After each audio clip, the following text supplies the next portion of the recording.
Hello YouTube friends, Dr. Teresa here.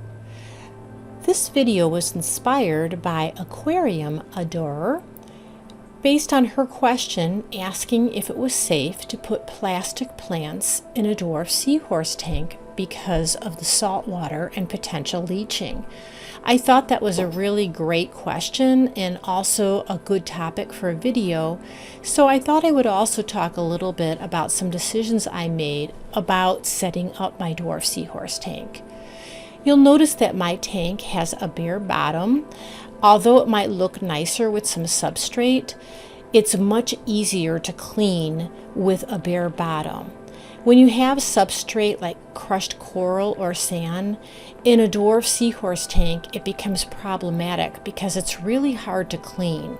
So all of the food that dies, the waste that decays gets stuck in between all of the little tiny crevices that are created in either sand or any kind of substrate, and it just is a nightmare to keep clean, and keeping a dwarf seahorse tank clean is very important for the health of the seahorses.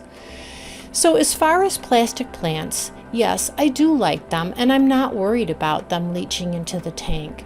For one thing, most dwarf seahorse keepers that I know, they use plastic plants. Plastic has developed and evolved quite a bit over the last few years, especially those designed specifically for aquariums, so I'm not really worried about leaching. In addition to that, I do water changes anywhere from 5 to 10% every day naturally when I vacuum up the bottom of the tank, and then at least 125% water change a week. So any leaching that could possibly happen would not surpass the amount of water changing that's happening.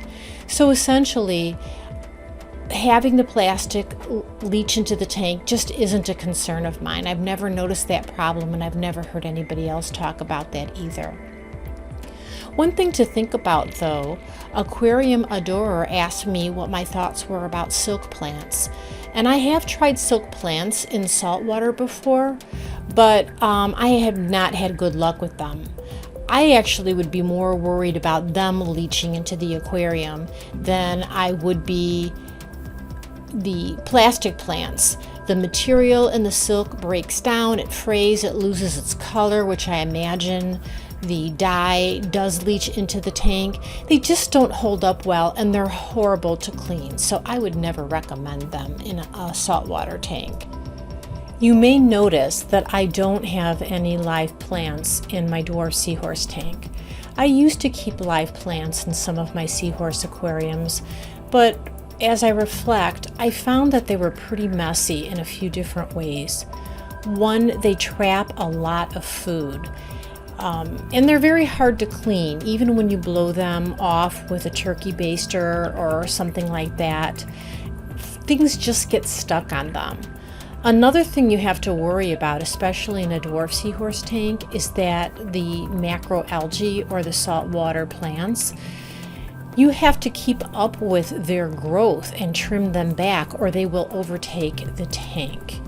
So I prefer not to use them. But one other reason, especially in a dwarf seahorse tank, that I don't like to have saltwater plants or macroalgae is that they do tend to carry hitchhikers like hydroids and aptasia, which are deadly to seahorses. When I first set up my dwarf seahorse tank, I did have a coral rock in there and a large sponge.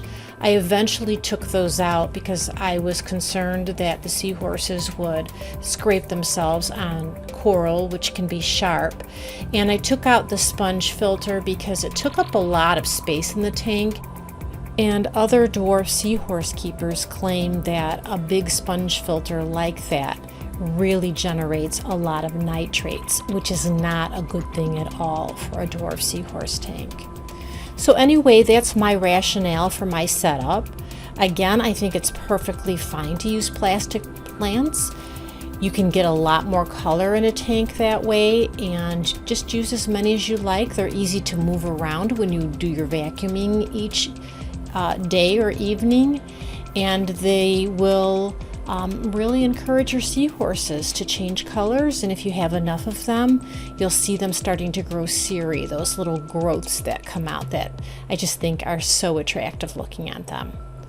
Well, thanks for watching. I appreciate you joining me today, and I hope to see you next time.